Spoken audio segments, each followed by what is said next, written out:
Tahun 2024 bukan buat timnas Malaysia, merupakan tahun kehancuran timnas Malaysia. Pelatih timnas Vietnam, yakni Kim Sang-sik ingin melangkahi STY dan yakin Vietnam juara Piala AFF 2024. Ketua Umum PSSI, Erick Thohir, memastikan timnas Indonesia akan terus bergerak maju.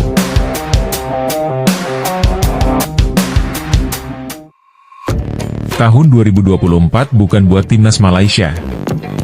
Harimau Malaya tidak bicara banyak di Piala Asia, tersingkir di kualifikasi Piala Dunia 2026, dan finish di fase grup Piala AFF.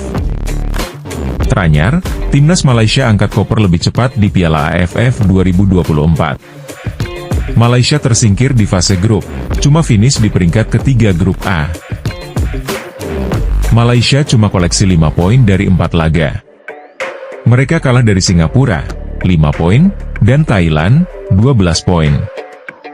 Di awal tahun, timnas Malaysia juga tersingkir lebih cepat di Piala Asia. Malaysia sempat bikin kejutan ketika menahan tim kuat Korea Selatan 3-3, tapi kemudian terjerembab di dasar grup E dengan 1 poin.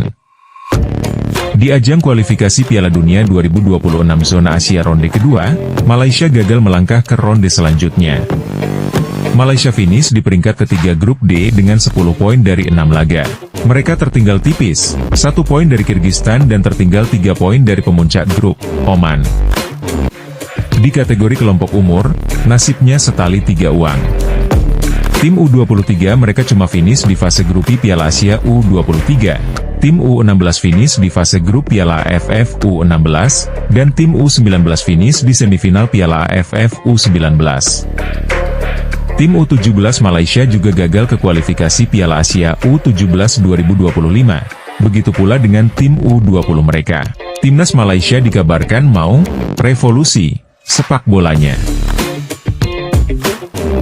Harimau Malaya pun mengincar beberapa pelatih top dunia seperti Carlos Queiroz sampai Jurgen Klinsmann untuk timnasnya dan mau menggaet legenda sepak bola Australia, Tim Cahill untuk perkembangan sepak bola lokalnya.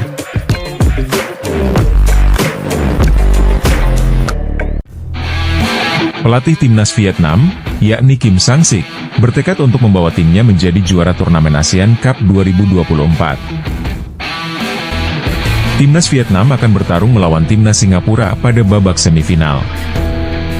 Kedua tim itu akan berhadapan sebanyak 2 kali untuk memperebutkan tiket menuju final turnamen. Laga perdana nanti, The Lions akan menjadi tuan rumah terlebih dahulu. Pertandingan itu akan berlangsung di Jalan Besar Stadium, Singapura, pada Kamis, 26 Desember 2024, malam. Seperti diketahui, ASEAN Cup 2024 ini menjadi pengalaman pertama bagi Kim Sang-sik. Namun, dirinya berhasil membawa The Golden Star Warriors melangkah cukup jauh di ajang tersebut. Meski begitu, Kim belum mencapai target yang menghantuinya. Sejak diangkat menjadi pelatih Vietnam pada September lalu, Kim diberi mandat untuk membawa timnya melaju ke babak final turnamen yang dahulunya bernama Piala AFF ini. Akan tetapi, dirinya sudah cukup lega bisa membawa Vietnam ke babak 4 besar. Ini adalah Piala AFF pertama saya. Saat ini tim Vietnam sedang berada di babak semifinal, kata Kim. Pelatih berusia 47 tahun itu juga merasa belum puas bila timnya hanya mencapai babak semifinal. Kini, dirinya memiliki hasrat yang lebih besar lagi. Ia tidak hanya ingin membawa timnya melaju ke final saja.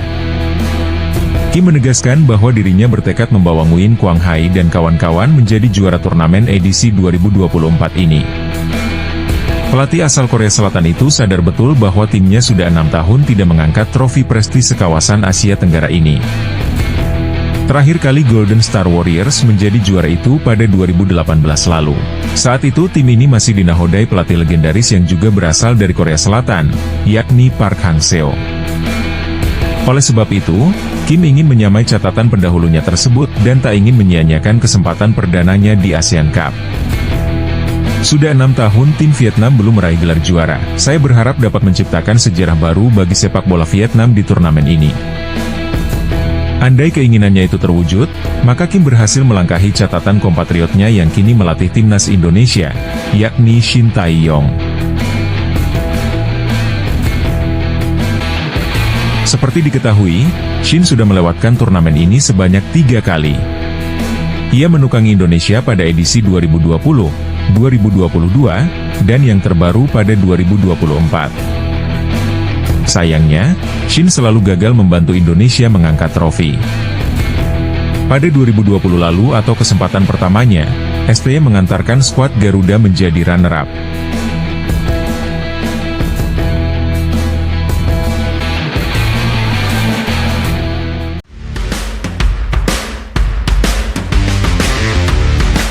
Ketua Umum PSSI, Erick Thohir, memastikan timnas Indonesia akan terus bergerak maju. Skuad Garuda saat ini sedang berjuang di putaran ketiga kualifikasi Piala Dunia 2026 zona Asia. Pada Maret nanti, Indonesia akan menantang Australia dan Bahrain. Kemenangan pada laga tersebut akan membuat posisi pasukan Shin Tae-yong lolos ke babak selanjutnya. Ini jadi ajang pembuktian bagi Shin pasca kegagalan di ASEAN Cup 2024 lalu. Kepada media asal Inggris, Reuters, Erick Thohir menjelaskan bahwa timnas Indonesia memiliki potensi besar untuk berkembang. Apalagi, skuad Garuda merupakan salah satu kekuatan utama di sepak bola Asia Tenggara.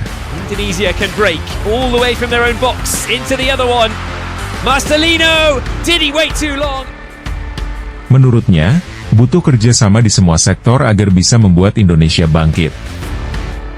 Banyak orang yang mengatakan bahwa kita adalah raksasa yang tertidur dan inilah mengapa kita harus membuat program bagaimana kita bisa menjadi lebih baik. Dukungan pemerintah sangat penting, sektor swasta sangat penting, dan juga federasi, kata Erick Thohir. PSSI sejauh ini terus berusaha untuk menambah kekuatan timnas salah satunya lewat pemain keturunan. Apalagi, target mereka cukup tinggi yakni untuk bisa lolos ke Piala Dunia dan Olimpiade. Pada edisi terakhir Indonesia gagal lolos ke Olimpiade 2024 setelah kalah di babak playoff. Kami beruntung banyak diaspora kami yang tinggal di luar negeri percaya pada proyek ini, kami ingin lolos ke Piala Dunia, kami ingin lolos ke Olimpiade dan inilah mengapa semua pemain yang bermain di Eropa percaya pada program ini. Mereka ingin kembali ke tanah kelahiran mereka karena itu adalah hal yang sentimental bagi mama, papa, nenek, dan kakek. Mereka dan ini adalah sesuatu yang saya bawa kepada mereka. Sebuah program yang bagus dan mimpi yang ingin kami capai.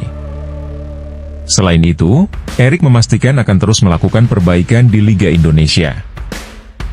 Salah satunya dengan kerjasama dengan Federasi Sepak Bola Jepang, JFA, untuk masalah wasit.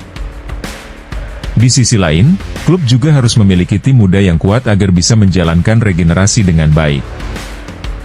Tentunya, semua akan bermuara kepada timnas yang lebih kuat. Kami telah membersihkan liga kami telah bekerja sama dengan Federasi Jepang untuk membersihkan wasit kami. Jika kita memiliki lebih banyak klub yang fokus pada hal-hal mendasar, kita dapat mengembangkan bakat kita.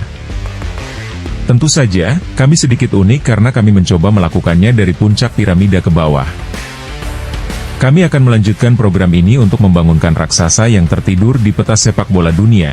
Ditutup Erick Thohir dalam wawancara. Indonesia 2, Saudi Arabia 0, the final score.